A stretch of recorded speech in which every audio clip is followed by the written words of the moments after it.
Assalamualaikum, apakah hari ini kalian sudah beristighfar? Karena Allah menyayangi orang-orang yang beristighfar. Allah bukan hanya senang kepada kata-kata istighfar. Allah bukan hanya akan pasti menghapus dosa-dosa orang yang beristighfar, tapi yang lain Allah juga selain menghapus dosa-dosa kita, setiap kali kita beristighfar, Allah kasih hadiah loh. Jadi bukan cuma Allah nge-read, Allah typing, Allah ngebales, Allah ngechat sama kita, tapi Allah juga tiba-tiba ngirim gosen. Tiba-tiba di rumah kita, Bu, ini ada yang ngirim, Mas, Kak, Bang gitu, ini ada yang ngirim gosen. Pas dibuka hadiah dari siapa? Dari Allah. Coba, Allah itu bukan cuma seneng kalau kita bilang maafin saya ya Allah, langsung Allah read, langsung Allah typing, ya udah dimaafin. Bukan cuma segitu. Pas begitu kita nulis kayak gitu, Allah langsung nyiapin kado, hadiah, send kepada kita. Bisa sampainya hari ini, bisa sampainya besok, bisa nanti dikasihnya di akhirat. Karena di akhirat kita lebih butuh itu daripada di dunia. Yang pasti Allah nge-send hadiah buat orang yang bersifat. Pasti itu 100% Allah kasih. Cuman ada yang dikasihnya sekarang, ada yang kasihnya ntar sore, ada yang dikasihnya besok, ada yang dikasihnya someday, ada yang kasihnya next time pas nanti kita di akhirat. Yang jelas Allah pasti ngasih kita hadiah. Makanya kalau kita udah istighfar, kita tuh kayak astagfirullahaladzim, astagfirullahaladzim ya Allah, berarti udah dimaafin dosa. Plus kita bayangin, aduh saya punya hadiah nih dari Allah nih, surprise, cuman belum tahu nanti Allah kasih kapan. Begitu kita butuh Allah kasih. Kayak 3 orang yang terkurung di dalam gua kan, hadis populer itu. 3 orang terkurung di dalam gua, yang membuat mereka bisa selamat apa? Hadiah-hadiah terhadap amal soleh mereka di masa lalu kan ya. Yang tadi kita baca di ayat ketiga, Allah pasti membalas setiap kebaikan dengan kebaikan. Allah pasti balas. Istighfar itu bagi Allah itu kebaikan. Padahal istighfar itu kewajiban gitu ya. Namanya orang berbuat salah kan wajib minta maaf kan. Tapi bagi Allah itu bukan cuma kewajiban, kebaikan. Coba, kalau kita ada orang minta maaf ke kita, kita bilang wajar sih, orang dia salah pasti minta maaf dong. Tapi kalau Allah ngelihatnya nggak kayak gitu, dia baik banget ya mau minta maaf gitu. Coba, kurang baik apa Allah sama kita? Coba kalau kita disakitin orang, ditikung misalnya, lagi ngecengin, tiba-tiba teman kita nyalip duluan karena dia udah punya modal gitu. Kita ke rumahnya naik angkot, terus macet-macetan dulu, dia naik ninja. Udah sampai di rumahnya, pas kita datang, nih ninja siapa ya? Jangan-jangan ninja kakaknya gitu. Ternyata dia udah duluan, Pak, lagi PDKT sama calon mertua. Kan kita disalip tuh. Pulang dia bilang, maaf ya gua nyalip lo, gua tahu sih lo mau ke situ. Kok kamu udah tahu? Ya gimana perasaan saya mah nggak bisa ditahan, saya mah sayang banget sama dia segala macam. Oh ya udah, gua maafin. Udah aja gitu. Apakah kita akan menganggap permintaan maaf dia itu sebagai sebuah kebaikan? Tidak, kita menganggap itu sebagai sebuah kewajiban dan kewajaran. Tapi Allah ke orang yang bersifat menganggapnya itu kebaikan. Allah tuh kayak merendah banget gitu, walaupun Allah maha mulia dan maha tinggi. Kayak ngasih hati banget ke hamba-hambanya. Kita astagfirullahaladzim ya Allah, saya udah buat dosa. Hambaku ini baik banget ya, minta maaf. Padahal itu tuh udah jadi kewajiban kita sebagai pendosa, tapi Allah anggap kebaikan. Sehingga Allah kasih hadiah, ini hadiah buat yang berbuat baik. Dan hadiah itu pasti sesuatu yang sangat kita butuhin dalam hidup. Makanya saya pernah cerita, mungkin teman-teman pernah dengar juga nih dari ustadz yang lain atau dari YouTube saya juga pernah kali, keajaiban hadiah bagi orang yang beristighfar kan. Kisah siapa? Imam Ahmad. Jadi Imam Ahmad bin Hambal suatu ketika itu jadi kayak ada perasaan kepengen ke Basrah. Ada apa ya di Basrah, kok saya pengen banget ke sana gitu. Saya curiga nih, Raja Salman kemarin ke Indonesia itu gara-gara ada yang istighfar di Indonesia. Astagfirullahaladzim ya Allah, Raja Salman. Astagfirullahaladzim, Raja Salman. Tiba-tiba Raja Salman mikir, aduh kok gue pengen banget ya ke Indonesia. Datang tuh gara-gara istighfar seseorang di Indonesia. Dan saya juga pernah ngerasa gitu, walaupun saya bukan orang soleh, tapi maksudnya ada keinginan hamba Allah yang soleh, lebih soleh dari saya, yang membuat saya datang ke suatu tempat. Di Bandung itu saya pernah diundang oleh salah satu universitas, namanya Universitas Telkom. Tuh ngundang saya tuh berkali-kali, bentrok aja nggak bisa. Tiba-tiba bukan saya yang datang, tapi saya dan pemuda hijrah bikin acara gosipnya di Universitas Telkom. Jadi bukan saya doang yang datang, satu tim rame tuh. Yang datang waktu itu pesertanya sekitar 6.000 orang. Kata teman-teman panitia, Ustadz, kita itu ngundang Ustadz berkali-kali nggak bisa loh. Dan terakhir sejak Ustadz mulai banyak yang ngundang-undang, itu WA saya itu nggak pernah dibaca loh Ustadz. Tapi kita nggak putus asa Ustadz. Nggak bisa ngundang Ustadz lewat Japri, kita ngundangnya lewat Allah. Pakai istighfar. Ya Allah, astagfirullahaladzim. Hananataki datangin dong ya Allah, astagfirullahaladzim, Hananataki, astagfirullahaladzim. Tiba-tiba kita pilih di antara beberapa list yang kita mau bikin acara gosip, Telkom University itu paling memungkinkan, kita bikin di situ. Ini hasil istighfar ya Ustadz. Artinya luar biasa kan? Coba praktekin. Ya Allah, dia ya Allah, tapi saya lupa namanya, nggak tahu namanya siapa gitu. Pokoknya kurang lebih wajahnya tuh mirip-mirip Claudia gitu ya Allah, gitu-gitu. Tapi cek dulu ya, itu orang masih sendiri atau sudah berpasangan. Jangan sampai dia cerai. Kenapa dia cerai? Istighfar kita kan nggak boleh ya. Beristighfar demi orang lain putus gitu, nggak boleh. Pasti orangnya harus single dulu. Ya astagfirullahaladzim, astagfirullahaladzim. Pas kita ada hajat, ya Allah beri saya jodoh yang solehah, yang hafizah, yang qanitah, yang apa segala macam.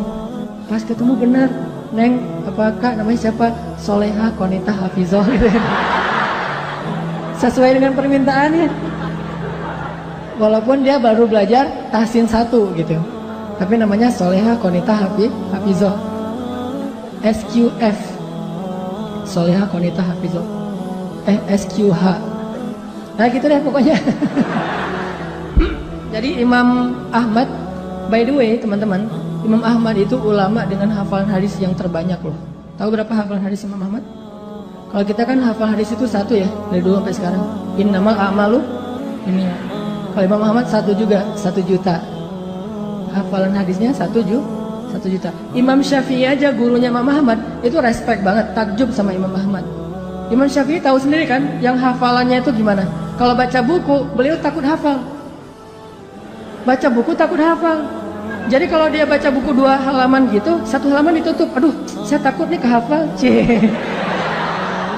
Ditutup dulu biar nggak kehafal. Coba kita tuh, aduh gimana ya cara hafal? Imam Syafi'i, aduh khawatir kehafal, nggak sengaja kehafal. Kita mungkin satu-satunya yang kita hafal nomor telepon, cuma nomor telepon si dia. Kadang nomor telepon sendiri juga nggak hafal loh. Ustaz, nomor teleponnya berapa? Ntar ya, cari dulu. Tapi kalau nomor istri saya aja saya hafal banget tuh. Imam Ahmad hafalannya 1 juta hadis.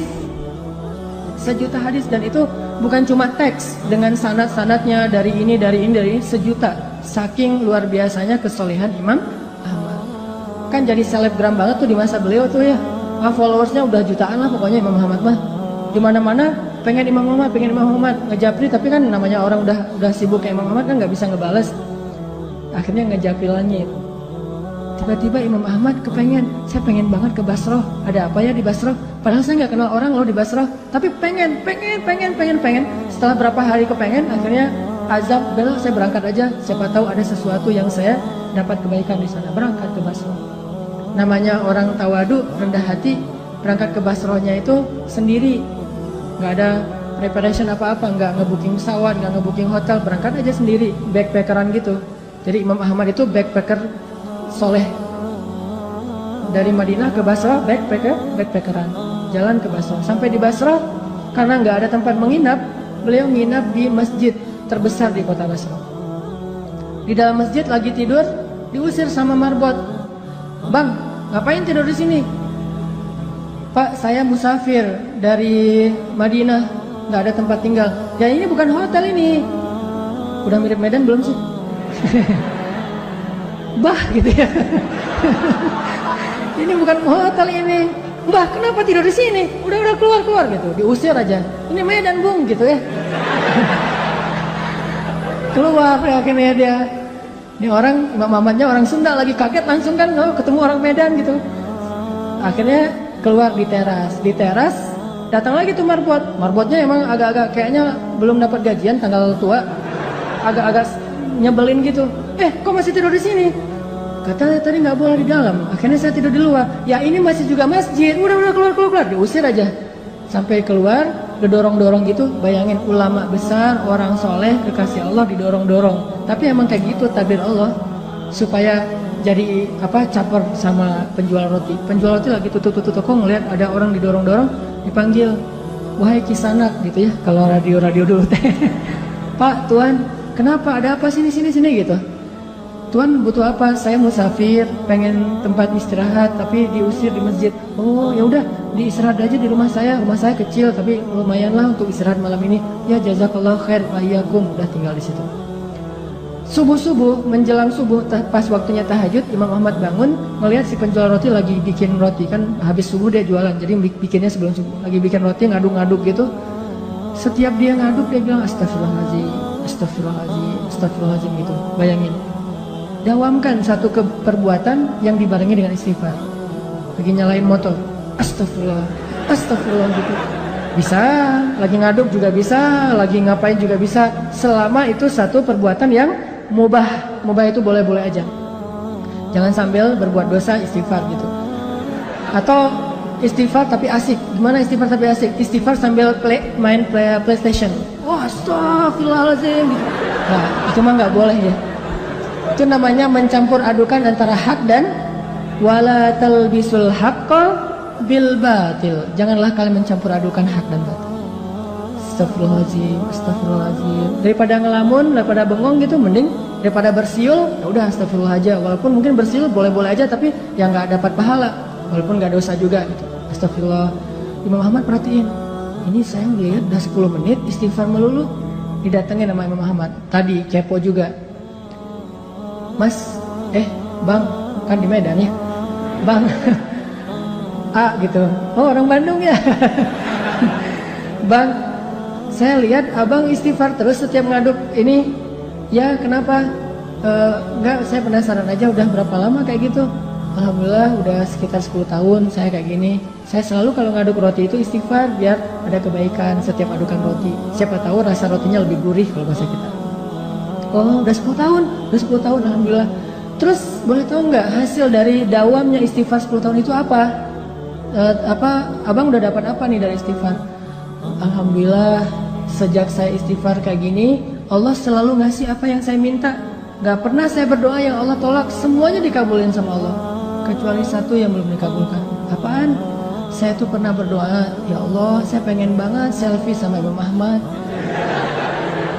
Pengen banget tuh. Gak apa-apa, Allah sekali aja, yang penting bisa ketemu sama Imam Ahmad. Pengen jabatan tangan, pengen tahu wajah orang yang hafal hadis 1 juta hadis itu kayak gimana. Saya minta ke Allah, cuman mungkin belum aja, tapi saya yakin pasti akan dikabulkan. Imam Ahmad langsung nangis coba. Masya Allah. Jadi ini nih yang menarik saya ke Basra nih. Istighfar dialah yang membuat Imam Ahmad pengen banget ke Basra, bela-belain habis-habisan sampai diusir-usir di masjid gara-gara dia beristighfar. Jadi pengaruhilah hati seseorang, pengaruhilah hidup seseorang dengan istighfar kepada pemilik hati dan kehidupan orang itu.